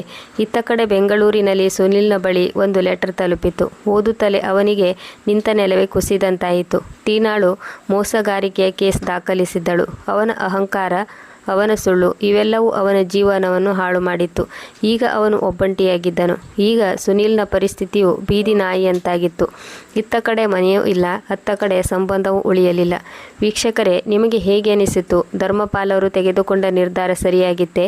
ನಿಮ್ಮ ಅಭಿಪ್ರಾಯಗಳನ್ನು ಅವಶ್ಯವಾಗಿ ಕಮೆಂಟ್ ಮೂಲಕ ತಿಳಿಸಿ. ಒಂದು ವೇಳೆ ಕತೆ ಇಷ್ಟವಾಗಿದ್ದರೆ ವಿಡಿಯೋವನ್ನು ಲೈಕ್ ಮಾಡಿ, ಚಾನಲನ್ನು ಸಬ್ಸ್ಕ್ರೈಬ್ ಮಾಡಿ.